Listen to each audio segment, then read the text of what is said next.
Hello everybody.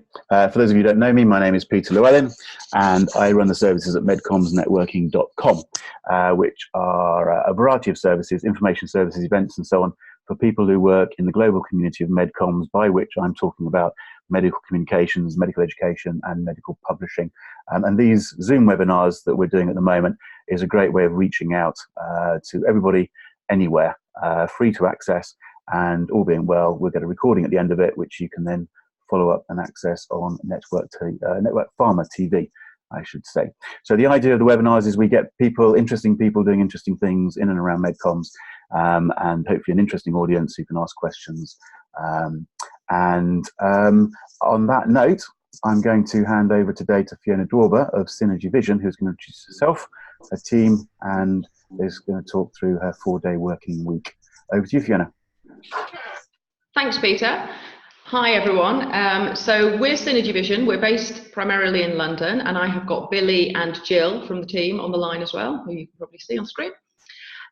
We have got, like any MedComms agency, we have got an office. Our primary office is in London. We've also got an office in Sydney and in Dublin, and we focus a lot on flexible working, like most MedComms agencies. So flexible working has always been kind of part of our remit for the last decade. We've got 55 people at the moment across the 3 or 4 offices. And at the end of last year, we started to look for ways to make people's work-life balance even better. How could we improve on what we were doing with flexible working? So we were on 40-hour-a-week contracts. Everyone was on 40 hours a week last year. And we were looking at reducing this to 37.5 hours and looking if that would make a difference to people.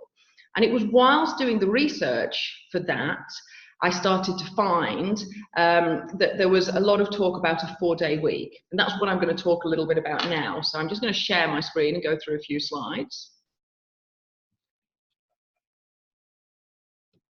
Just bear with me 1 second.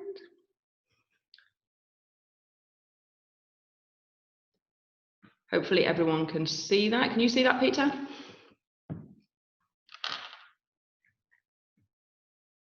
Yeah? Okay, I'm going to carry on. So we, like I said, we started to look into reducing to a 37.5-hour week, which I know a lot of companies do. But we found a lot of data looking at the 4-day week. And we put a proposal together to change to a 4-day week. So that would be reducing to a 36-hour week. And the reason for doing this was really to focus on staff well-being, to have the right work-life balance for everyone. Ultimately, a happy team equals a successful business. There's lots of research to back that up. And also to help with retention and recruitment, which in this industry is always a bit of a challenge.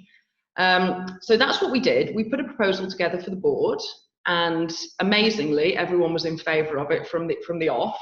So we started, because obviously we love a bit of research in MedComms, so we decided to start with a trial to see how it went. Decided to do that over 6 months. So we reduced everyone's hours for 6 months, started at the 1st of December. And so everyone was reduced to a 36-hour week, and it was advised to do this over 4 days. The 4 days weren't mandatory, and at that point there was one person who stuck with 5 days, did 36 hours over 5 days, but everybody else went for 4 days. So we set up the trial. The salary remained the same, so the reduction in hours, but people were on the same salary. And we did a staff survey every 2 months, and in that we measured happiness index, anxiety levels, the hours people actually worked, as opposed to the hours that are on the contract, because they're not always the same, and people's work-life balance. We also looked at measuring billable hours to the clients, so that was kind of how we looked at productivity from our point of view. And we did a client survey at the beginning of the trial run and at the end of the trial run. So we didn't pester the clients every 2 months like we did the staff, but we did get their input on that. So how we did it was, we still operate as an agency 5 days a week. Well, we probably operate as an agency 7 days a week, to be fair, as most agencies do.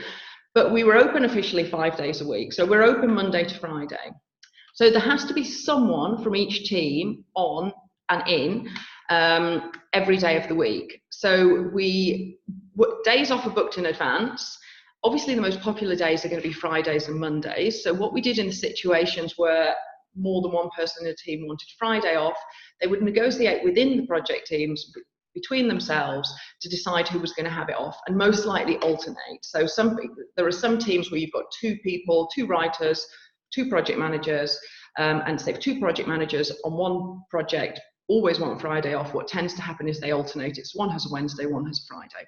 And they kind of work in advance. So if someone's got a wedding coming up or a long weekend or whatever, they plan it. So it's booked a minimum of 1 month ahead, but it's usually 2 or 3 months ahead that people get used to putting it in the calendar and discussing with their teams.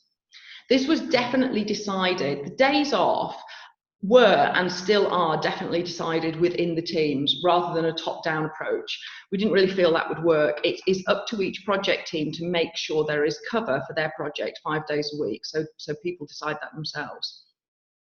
We had to introduce a new HR system for recording, planning and managing time off and holidays, and we actually transitioned over to new planning software whilst we were doing the trial, to manage capacity, projects and targets. And it was essential to have the right systems in place to do this, because it wasn't as straightforward as we thought it would be. It was a bit of a challenge the first few months. We probably got into it and thought, why are we doing this? But with the right systems in place, we got through that.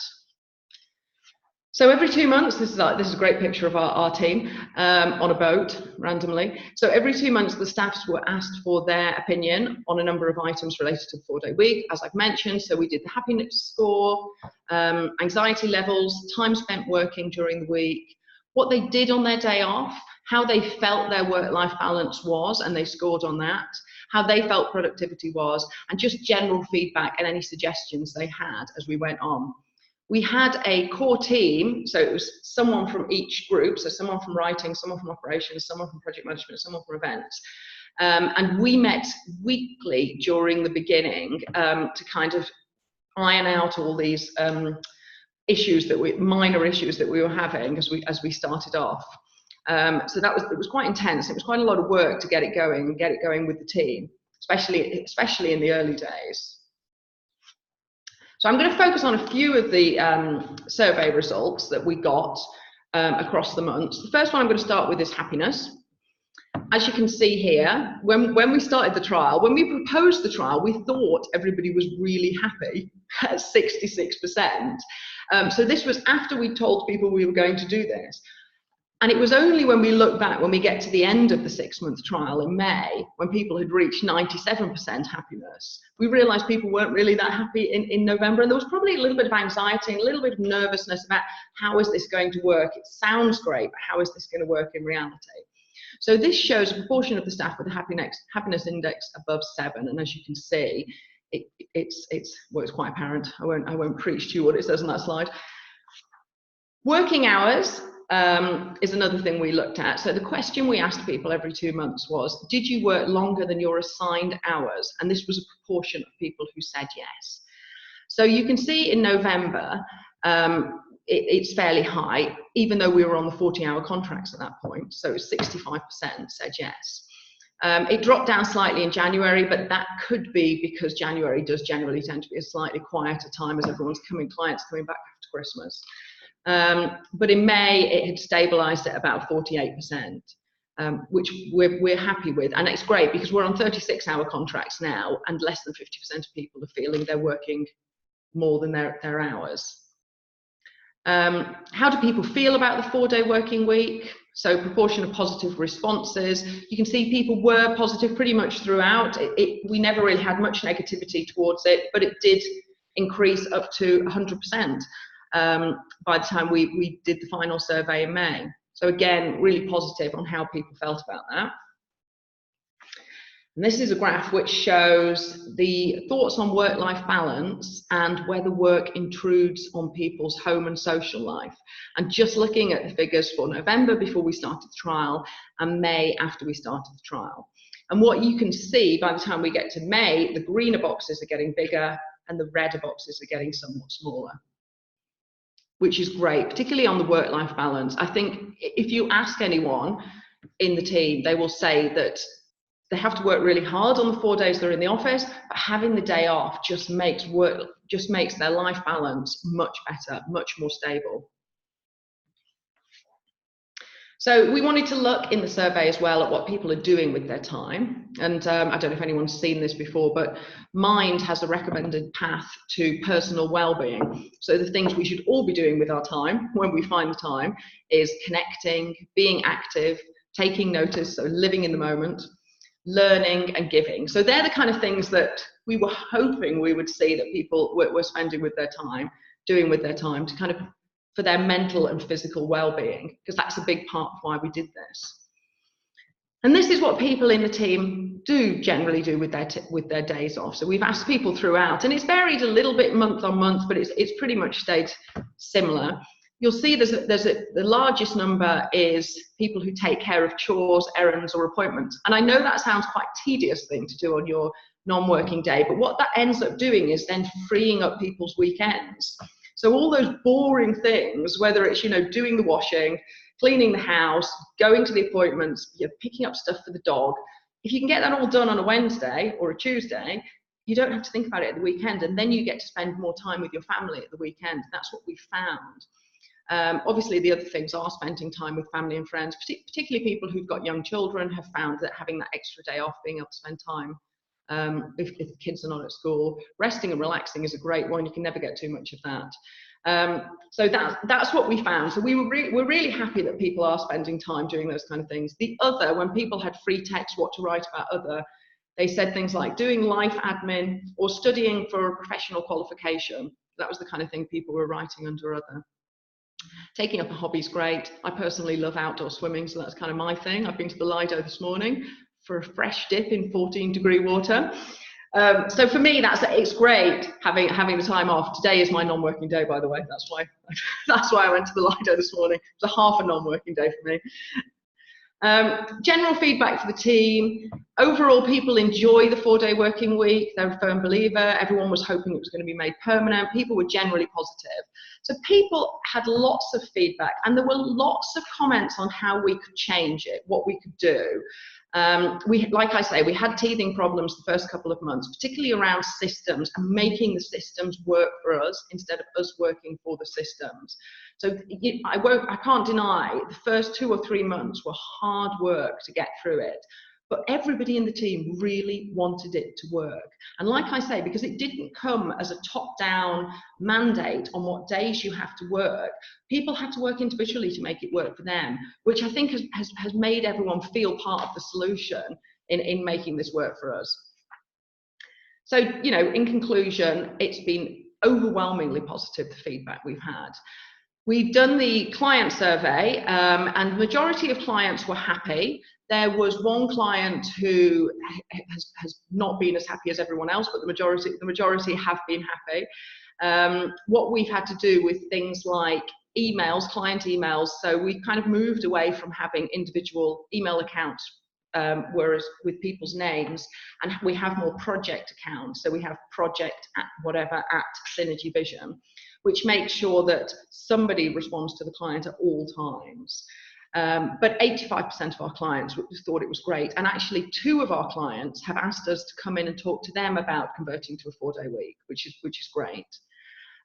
Staff retention has increased, which is brilliant for us and brilliant for anyone in agency life. Productivity has remained the same, and by remain the same, I mean the billability across a week has remained the same, which actually, if the real meaning of productivity is productivity within an hour. So that means that has actually increased. Our overall productivity has increased, but our weekly billability has remained the same, which is great. And one huge benefit we're finding is recruitment is much faster, and it's nearly all through recommendations. I think in the last year we haven't gone through a recruiter, which is phenomenal for us. So it's all come through recommendations from people that people know within the team, or people have heard about us. So that's a huge advantage for us as well, and obviously it would be for any agency. So what we did is we made the 4-day working week, 36-hour 4-day working week, permanent in July. So everyone was issued with a new contract to convert to 36 hours. What we have done with feedback from the team is introduced a core day. So Thursday is now a core day, which means that everyone in the team should be in on a Thursday unless they're on holiday or unless they're on site, because that just makes it easier to fit in all our team meetings and general project meetings on a Thursday. It does mean Thursday is just a day full of meetings, but it just helps us align and have one day when nearly everyone's in the office. Salaries have remained the same. I mean, salaries have actually increased because we gave an incremental increase in April. So they haven't reduced, going on to the 36-hour contract. 2 people have decided to do 36 hours over 5 days. Both those people have got children, and it just fits in with their childcare. And that's absolutely fine as well. It's not mandatory to do it over 4 days. And obviously having the 47% increase in happiness score at the end of the trial compared to the start has given us a huge reassurance that the team are happy and that things are going well. So that's pretty much my summary. I'll come out of sharing these, and then I will just say, I've got Billy and Jill here as well. I don't know if they want to introduce themselves and just say a little bit quickly on their thoughts on the 4-day week. That'd be great. Yeah, sorry, Jill and Billy, could you just say who you are and what you do? Jill, go with you first. Great. Hi, I'm Jill Daws, Client Services Director. Excellent. Billy? Hi, I'm Billy Jenkins. I'm Division's scientific editor, and I've been with FB for just under 3 years. Excellent. Okay. Ffyona, that was, I thought, an excellent presentation. And I'm going to be fascinated to see what questions people come up with. We've got a couple starting to come in. Can I just start? Can I just kick off a little bit and push this one a little bit? Because I mean, it all does sound magical, and I'm not. There must be a sort of a reality behind that, and that's fine. And let's not push that too far. But what you're sort of talking about all sounds good. The bit that I'm a little bit intrigued about, which you've sort of skipped over a little bit, so I don't know how much you can say about this, is the client side. You've said that most of them are happy, 1 or 2 maybe not so happy.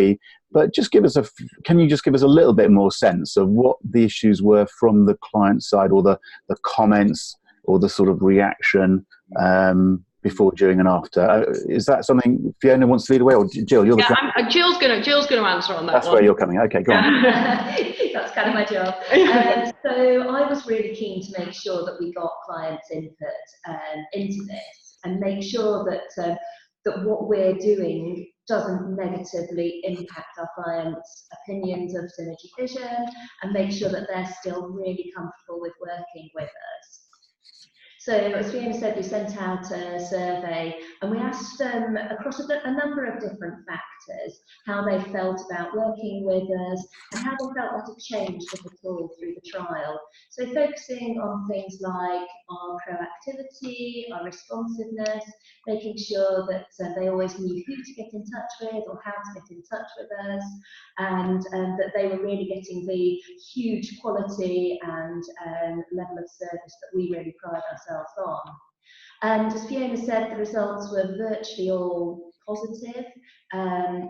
I took neutral as actually a positive response, because if the clients felt that the level of service hadn't changed and was still at the excellent level they expect, then that to me is a positive result. And the other side of the client responses, and perhaps getting that through more informal discussions, is again on the recruitment and retention. And they really appreciate that we have a really good quality team in place, and they can understand the difference it makes to us having that differentiation and being able to retain and recruit the right people for their accounts. Okay, just to pursue this a little bit, if I was sitting as a client and I was being told you were going this way, I think my concerns probably start with, I don't know what I'm doing next week. I don't know which hours I want to contact somebody when I want to contact somebody. And what you're telling me is there's a standard email, Project X. All I have to do is ping a message into that standard email and I will get a response. And I mean, that might work fantastically. I'm sure it does. But I think my concern would be, well, does it really? Because we're all in situations where we get these sorts of standard emails and someone's supposed to respond, but they don't quite. So do they get, what's a simple way of saying this? If there's a crisis or something, do I still have your phone number, Jill? And have I still got permission to go, oi, Jill, no one's responded to that email? Or how does that side of things work? And like someone said, how to deal with project crises. Do it anonymously and someone comes back. I'd like to know that Jill's actually on the job. How do you do that sort of thing? I'll just answer that, Peter. Sorry, Jill. So they do still have our phone numbers, and if they call Jill on a Tuesday and she's off and on the golf course, what she will do is if she can respond to it quickly, she'll respond to it. If it's something that's going to take someone sitting at the computer to go through the details, she'll say, "I'm not in the office at the moment. It's my non-working day, but you can call whoever who's in the office and knows this project like the back of their hands." So we still do give out phone numbers, and they will call on your non-working day because inevitably that's what clients will do. And it is a case of, if you can answer it and deal with it immediately, deal with it. It's being pragmatic, really. If you can't, push them back to someone in the office who can. Okay, which is, I suspect there's a difference between reality and perception. I'm just trying to get at what the sort of the concerns might be on the client side. Let's talk about some of the practical things. There's a number of questions coming in. I suspect with this size of audience, we'll get more questions than we can answer. But let's just have a bounce around a little bit. So we've talked, I think you've said there's about 50 odd people across 4 or 5 offices. Is that right? Yeah, just nods. That's correct, yeah. Right sort of number. Are they all on full-time contracts? Do you have part-timers, flexi-times of different sorts? How does that fit in with this new, or do you just simply somehow pro-rata? If you want to do 3 days a week, as you know, is it all very practical? Does it just fall out of the fact that it's now a 4-day week, not a 5-day week, and you work around that? Yeah, and we still have a lot of part-timers. So some people do still do 3 days a week. They always did 3 days a week. So it works that way. Some people do less than 36 hours over 4 days. We've got a few people actually who do 30 hours or 32 hours. So they're part-time over 4 days. There's 2 people, like I said, who do 36 hours over 5 days, but everyone else is either 36 hours over 4 days or less. Okay, and the question is, why did you choose 36 from Charlotte there? Did you consider 32? Was that presumably just a slightly arbitrary sort of decision? Yeah, I think the main reason for choosing 36 was the studies that I looked at in Sweden were doing 35 or 36. 36 seems easier to divide than 35, but 35 is what they do in France now legally. That's their implemented hours. 36 was what they'd done in New Zealand and also done in Sweden in the studies we looked at. So I guess it was based on that information that we looked at. Okay, I think I'm right in saying, but correct me if I'm wrong, because this is in the UK, and some of these people on the audience aren't from the UK, but in the UK it's becoming a bit of a political football, and Labour are talking about a 32-hour week, aren't they, for 4 days, 32 hours. So again, you know, these things are just a little bit, there's obviously some variation in there, but what suits you? I think that Labour, what they were talked about in their conference was in the next 5 years they'd like to get to a 32-hour week. I think I'd quite like to get us to a 32-hour week in the next 5 years as well. It would be something to aspire to, actually, to reduce it further. So, but that leads to an obvious question. I mean, it's all very well going, you know, it was 5 days, it's now 4 days, but we'd like to get it down to 32. But, you know, why shouldn't it be 3 days? Well, just being a bit stupid about this, but, you know, can this just keep on going, or do you think there's a level at which it has to settle, or, you know, what's going to happen in 5 years' time? Do you think you'll be on a 3.5-day week, or what? How's it go? Because once you take a step, you think, well, I'll take another step. I think from a productivity point of view, having got the balance pretty much the same over 4 days as we had over 5 days, it makes sense for the team, and it also makes financial sense for the business.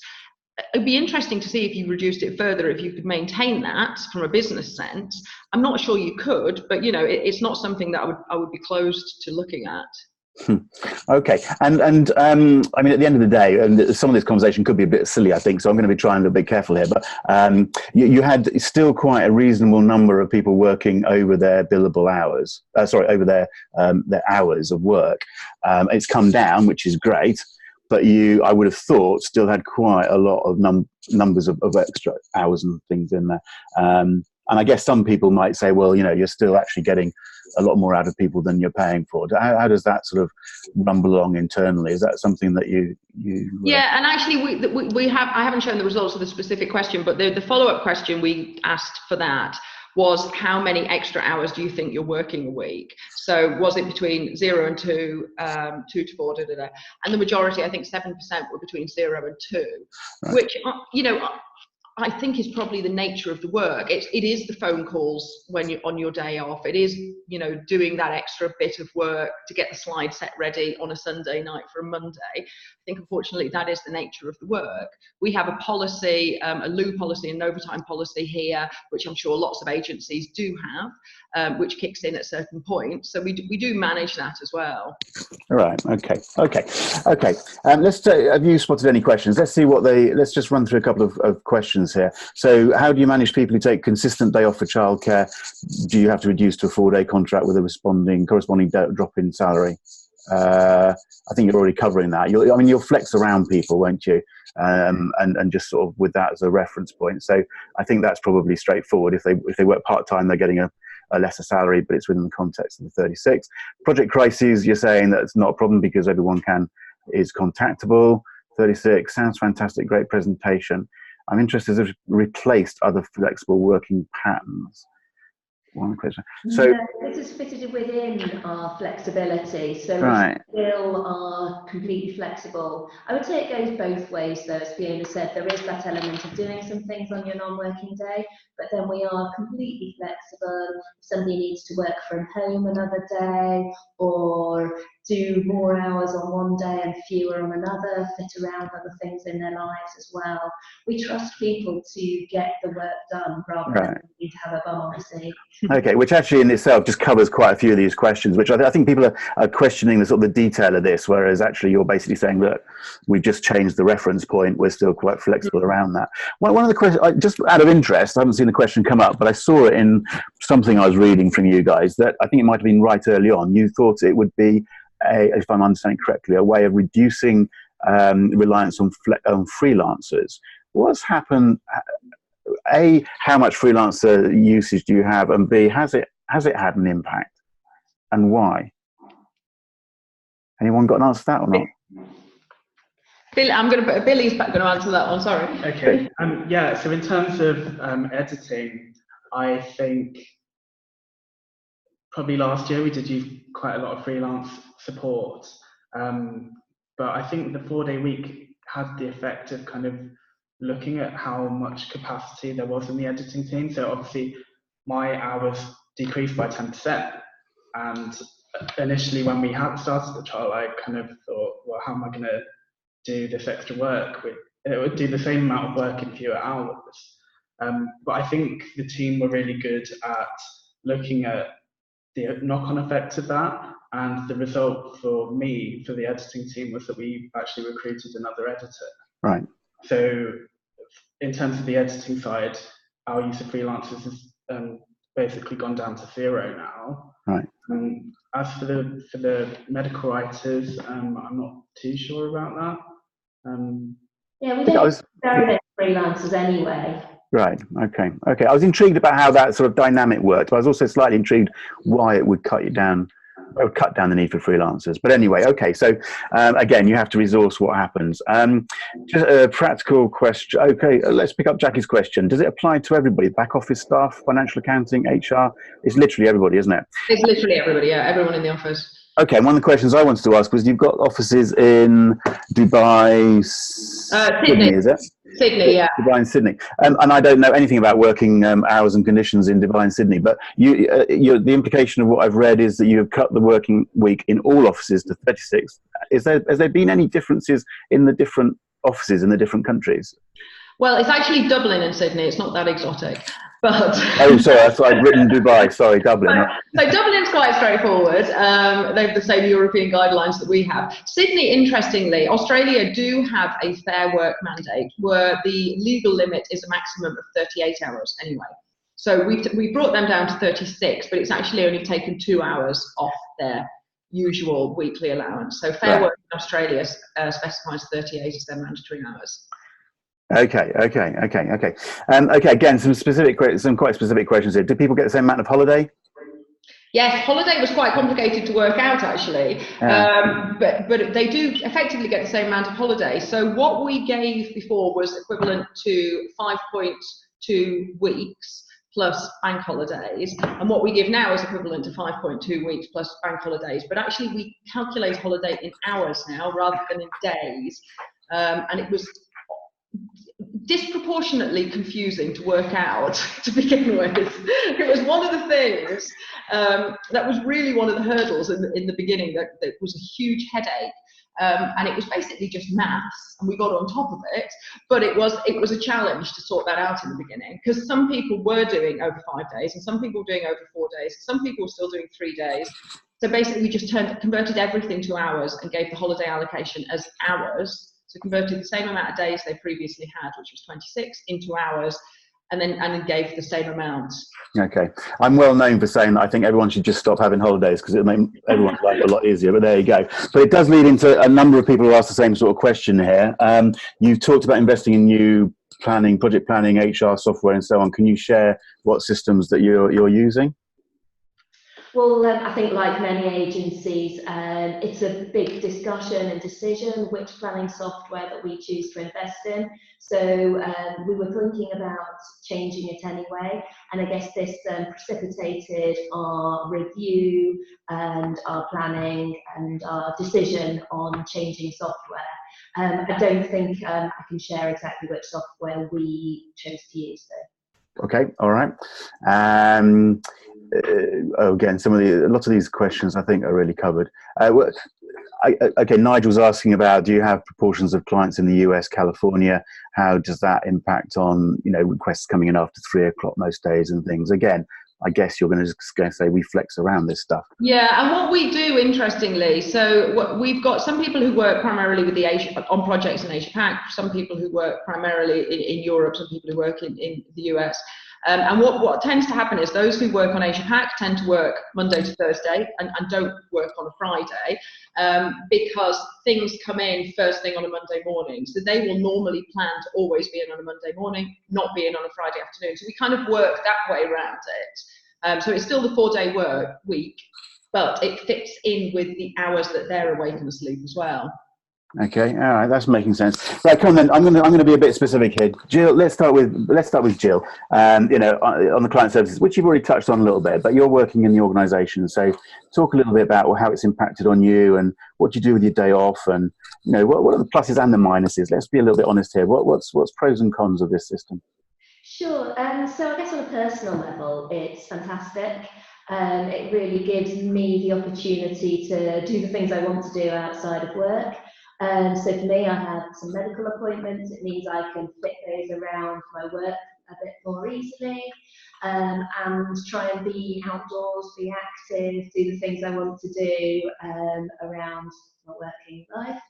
And then professionally, as Ffyona said, I think it's been a real challenge for me working with the rest of the client services team, managing everybody's workload, managing everybody's days off, and managing the processes that we use to make sure there's an effective handover and effective management of workload between the teams has been, and I guess continues to be, a major challenge. I think we all go through this cycle of busy times and quieter times in the year. And at the moment, we're in a really busy time. And I saw there was a question about what do you do, say, in the week before or the week of the Congress. So this has happened to me a couple of times in the last month. And I've just chosen not to take a non-working day that week. And I've either tried to do 5 shorter days, or I've deferred a non-working day, and if we take it within the next couple of weeks, then that also works. So it's just working out the ways of working within the team and trying to keep the spirit in mind of what we're trying to do here. Okay, go on then, Billy, your turn. Okay, so I think the main positives for me, as Ffyona said, I tend to use my non-working day to get kind of life admin done and all the chores that I would have done at the weekend, but now it kind of leaves my weekends free for just relaxing and enjoying myself. I think initially I had these lofty ambitions of taking up a hobby or, doing more exercise or something like that. But I think for me, it's pretty much, being able to go to the shops where no one's around, or doing just kind of stuff that will save me time at the weekend. So I do feel a lot more relaxed when I come in on Monday. I think as well, just the fact that I'm not commuting into the office for an extra day per week has been great for me. I hate commuting, I hate getting on the tube. And I was calculating when I was sat on the overground this morning, I think it must save me about 1.5 hours a week, which if you add it up, it's actually 3 days of commuting over the whole year. So I think for me, I just not liking being confined like that in public transport has been a massive bonus. I think probably the biggest challenge was, as a few people have commented as well, as the days are longer, so it's 9 hours of work per day, and the nature of my job where I'm basically staring at the screen editing things for a large majority of the day, and I found initially that my eyes would just dry out and I'd lose concentration, and I think I just had to manage that by kind of being quite clever with how I scheduled my work. So I would make sure I would try to do like a complicated edit in the morning and do some more admin kind of tasks towards the end of the day. And again, this has helped with an extra team member, so we can kind of split those concentration heavy jobs between the two of us and leave perhaps a more kind of routine tasks towards the end of the day. Okay.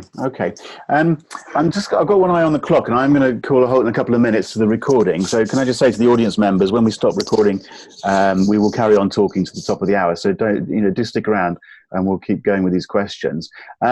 Just a blunt question, Ffyona. How are you going to handle this one? So there's lots and lots of positive, and I think you've been very open about the challenges, but just specific, just be a bit more specific. The downsides of this. Are there downsides that you would be able to share or willing to identify and share?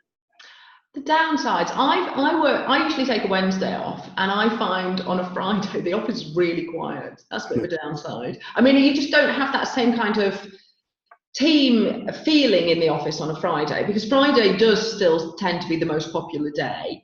And even for people who are working a Friday, a lot of people choose to work from home on a Friday. So that team dynamic goes, but I suppose by introducing the core day on the Thursday, at least we know on Thursday most people are going to be in, but you do find sometimes on the Monday and Friday, it's a bit, the atmosphere is a bit quiet, and it's a different kind of feel. It's a different feeling. It's changed the dynamics a little bit, not having everyone in the office. So that for me is a downside, I suppose. But the work gets done, and obviously, people like having Friday off, and it's their choice. I'm not going to drag them in just so that we can increase the feeling of happiness on a Friday. Yeah. But the Thursdays must be a little bit bonkers sometimes. Yes. Okay. It's back-to-back meetings all day. Okay, which I would have thought would bring its own problems, actually. But do you have many people that are working remotely, or do you not have people that are working remotely? We have a fair few people working remotely. We've also got an office down in Worthing, so people from the Worthing office do tend to come up to the London office once a week, which can often be on Thursday, just to make the office bigger.